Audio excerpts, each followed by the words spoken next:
the senator.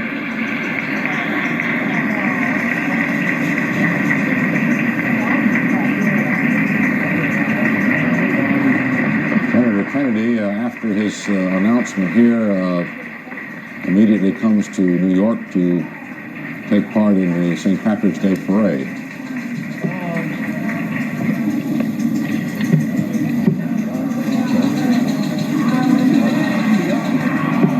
Down in front there, yelling.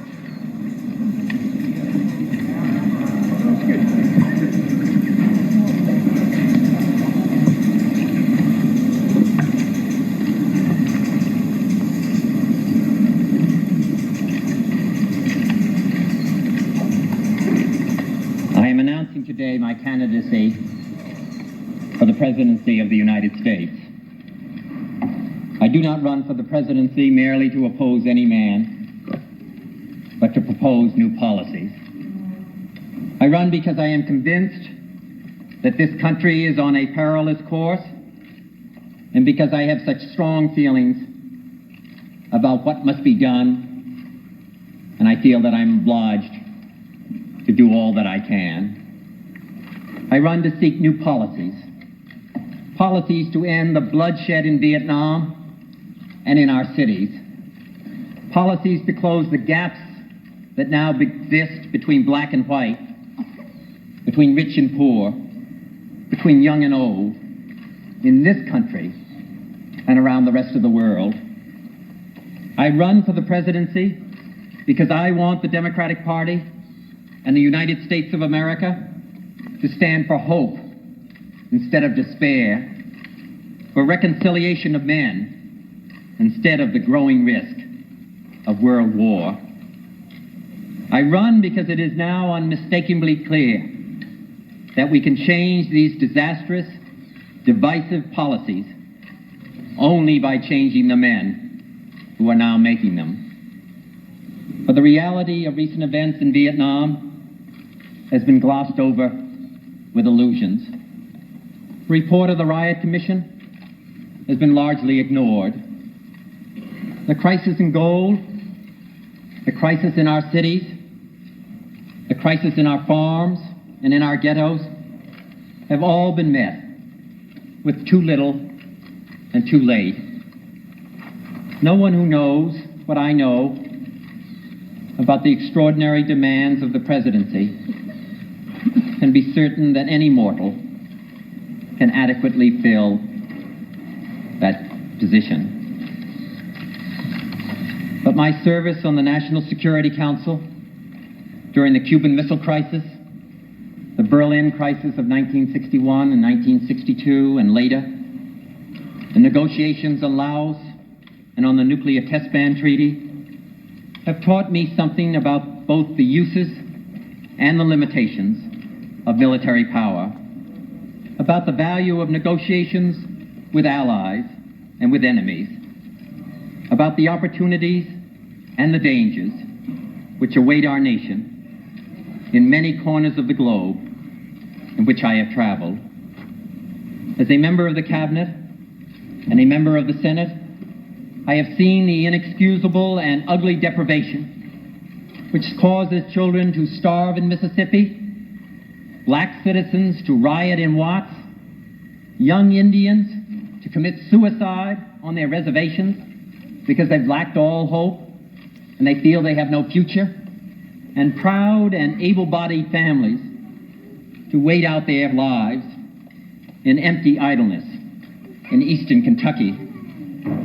I have traveled and I have listened to the young people of our nation and felt their anger about the war that they are sent to fight and about the world that they are about to inherit. In private talks and in public, I have tried in vain to alter our course in Vietnam before it further saps our spirit and our manpower, further raises the risks of wider war, and further destroys the country and the people it was meant to save.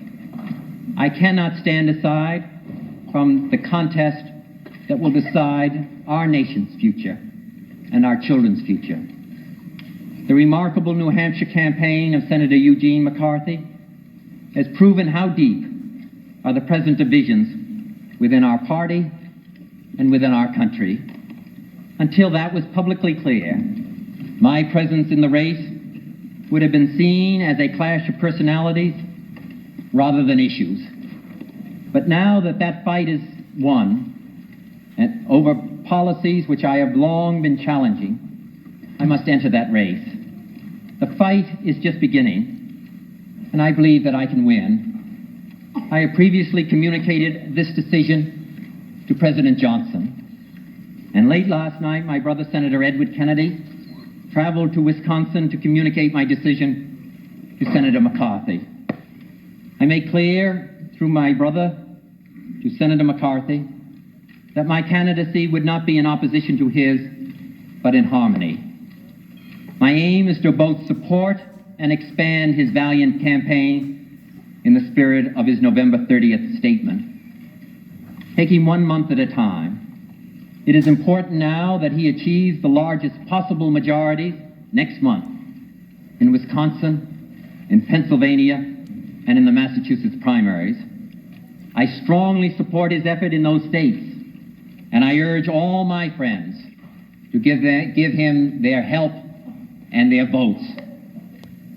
Both of us will be encouraging like-minded delegates to the National Convention. But both of us want above all else an open Democratic convention in Chicago, free to choose a new course for our party and for our country.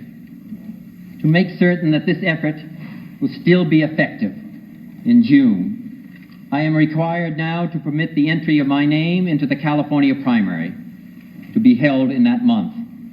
And I do so in the belief, which I will strive to implement, that Senator McCarthy's forces and mine will be able to work together in one form or another. My desire is not to divide the strength of those forces seeking a change, but rather to increase it. Under the laws of Oregon and Nebraska, this decision requires the Secretary of State in each of these states to place my name on the ballot. But in no state will my effort be directed against Senator McCarthy.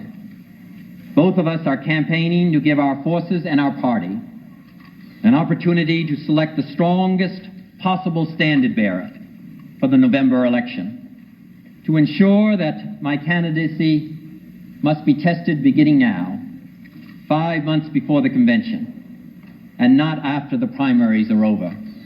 I think that is the least that I can do to meet my responsibilities to the Democratic Party and to the people of the United States.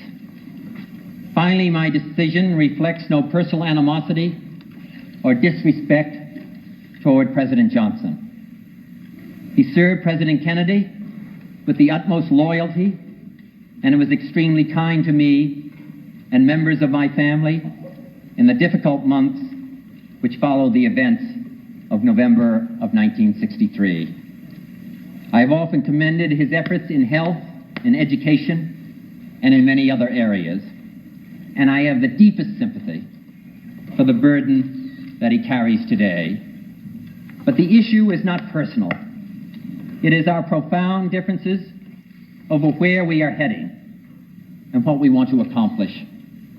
I do not lightly dismiss the dangers and the difficulties of challenging an incumbent president. But these are not ordinary times, and this is not an ordinary election. At stake is not simply the leadership of our party and even our country. It is our right to the moral leadership of this planet. I thank you.